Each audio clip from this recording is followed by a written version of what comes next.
Okay, I'm using two telescopes, refractor telescopes. One of them is a classic Japanese, which is famous for being excellent. Model T705, I think it is, yeah, HOC F13. And this is a Chinese telescope, Evostar, Skywatcher Evostar, and 90mm. So that is 3 inch, and this one is yeah, 3.5 inch. The difference between them is that I tested with the first with the finder scope. In the finder scope I could see chromatic aberration badly in this one, no matter what I did. In this one, even with the widest possible eyepiece, 26mm image, you could clearly see the two equatorial bands of Jupiter. Then I put this Starguider 12mm ED on this one. I could barely see after a lot of fidgeting and thing. Barely could see two equatorial belts. The contrast was not good. The lens of this, of course, is not blackened the edge of it. Maybe one of the reasons. Another thing is that I removed the eye lens of the objective lens of this and actually cleaned it. It was dirty. So maybe I didn't put the spacers correctly. That's another possible scenario. Or is it just like that? With this one, 12mm Starguider, pure image quality. 12mm Starguider, amazing. Black velvety background sky. The Jupiter belt, you can see two easy equatorial belts. The satellites, Galilean satellites, the moons of Jupiter, turn into disks, tiny disks, and then you can see beside the two equatorial belts, you can see more details gradually on the Jupiter. So this is a Chinese technology, and this is Japanese technology of around 50 years ago. This is 10 years ago, Chinese technology. I must say that China has taken over in optics from Japan in that sense, if it is in these two samples. Japanese maybe are now doing high-end Takahashi expensive stuff because they have a very old population. They have to, pay a heavy price for all this, maintaining and keeping up the elderly. So the products are very expensive. The Chinese are a young nation, a new superpower, economic giant, and they are really going in leaps and bounds. I remember in 1980s, early 1980s, 97 and 9, China were buying, the libraries of them were buying all the American Journal of Science, 19th century, 18th century stuff, up to the 20th century, just loading up their libraries with the books. And now you see after 30 years, 32 years, you see the result of it. China is a superpower. It has taken over. Everything on this telescope you see, including the mount, is made in China. I don't know, look at whatever you have in your hand, maybe it's made in China. This camera is made in China, the one that I'm filming. So optical technology of China has came really far, and Evostar 90 is a good example of it. This is a legendary thing of Japanese 50 years ago. I don't see the merits of it. It's just like a spot in a scope full of chromatic aberration. Maybe I have to change, look carefully better, but that's so far it is like that. Okay, I'm using the Saga, the 8mm. The image quality, not much, it's just you see the same image, slightly less chromatic aberration now that I'm used to it. But yet you see chromatic aberration. And you see also light scatter, halo around a bright object like Jupiter. I can see is the color is a bit more neutral than what I could see through the Evostar. But generally, details are not as much, the contrast is not as much.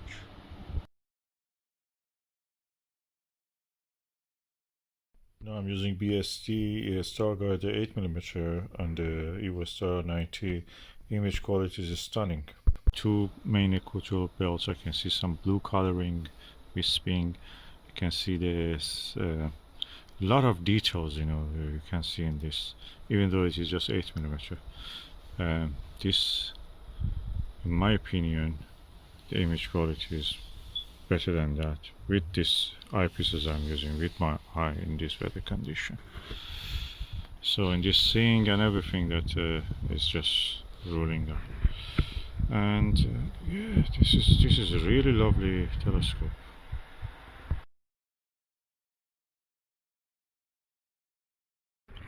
Wow, this is unbelievable. This is the Prinz optic model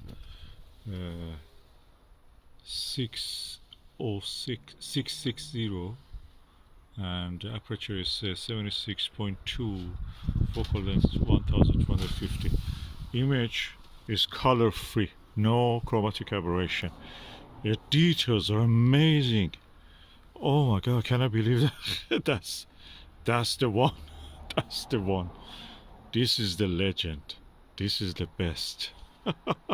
I'm using the 8mm Starguider. Oh, my jaw dropped. That's amazing. Jaw dropping image. I could see with the 26mm Celestron Plössl, lots of details on the Jupiter. And when I changed to this, the image popped. It looked like you're looking with the Nirvana 4mm on the Evostar, but much more clear without chromatic aberration or anything, just big, the size of a big image. I cannot believe this. This is the one. This is the telescope. It's f17. No false color. Let me just go for 5mm just to see what goes to happen. SLV, Vixen SLV.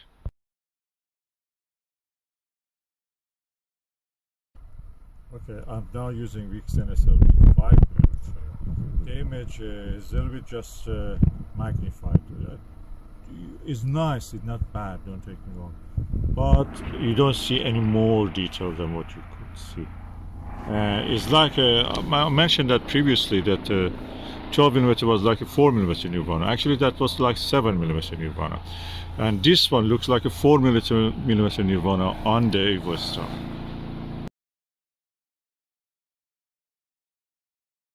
I'm now using Vixen SLV 6mm. There is a 6 written, 6, and the image is the lowest you can see. Actually, is good details on it.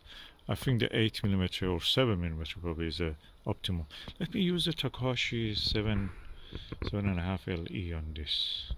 Okay, Takashi LE 7.5mm. I wonder if I prefer this over the 8mm or 8mm Starguider over this. Let me just immediately change to that.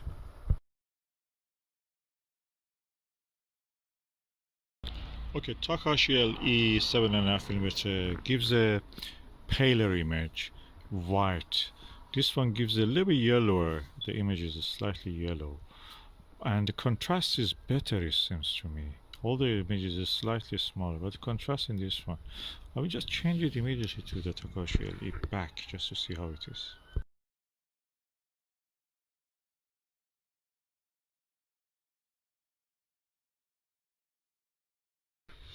Okay, now I'm looking back with the Takashi again on this vintage telescope.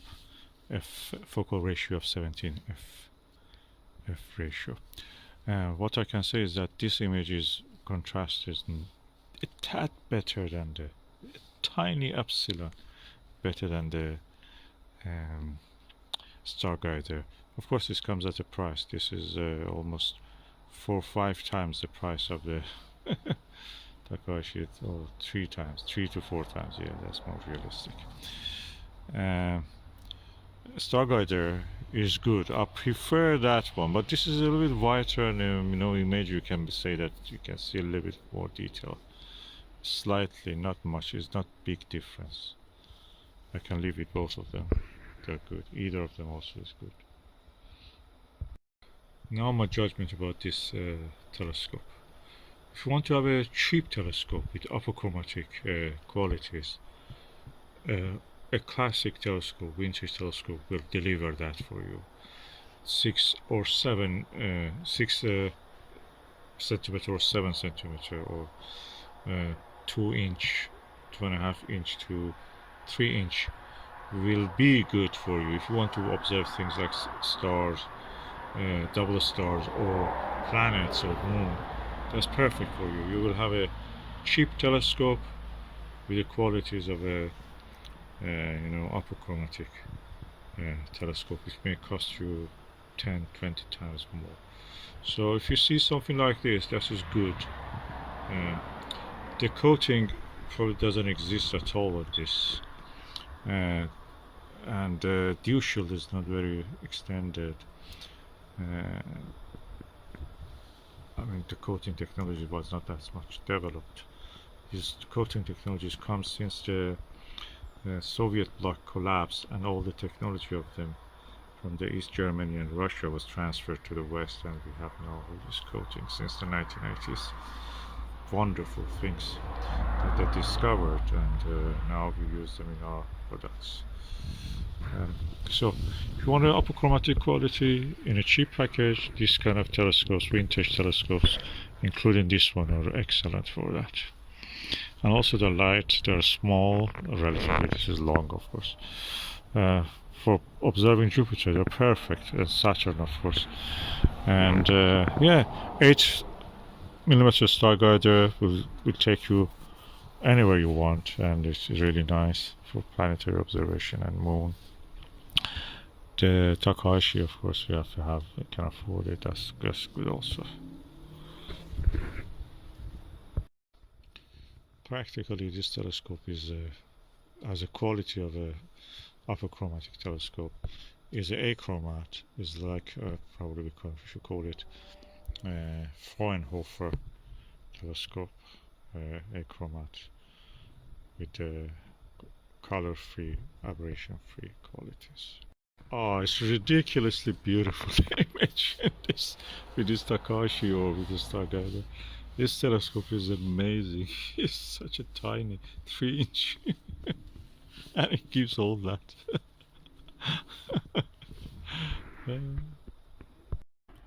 Okay, I immediately removed the Takahashi LE from this Prinz Optics 660 to this Evostar 90, and the image quality is a little bit yeah, the image is a little bit smaller. Of course, magnification is smaller because it has a lower f number. At the same time, the details I can see are equal. On this one, Takahashi gives a slightly yellower image. And with this, there was no chromatic aberration visible at all. With this, I'm not sure I see any chromatic aberration. Probably I see it, but I cannot recognize it. No, details, contrast, everything is equal. And this one, of course, has an image scatter because there is no coating on optics. This one, optics of this telescope are coated, so it's modern. If I was going to buy, of course, this one will cost me, if I was finding something like this, about it, I think £70 also. That's something 210 or something like that if you buy it new. I didn't buy that price, I bought second hand.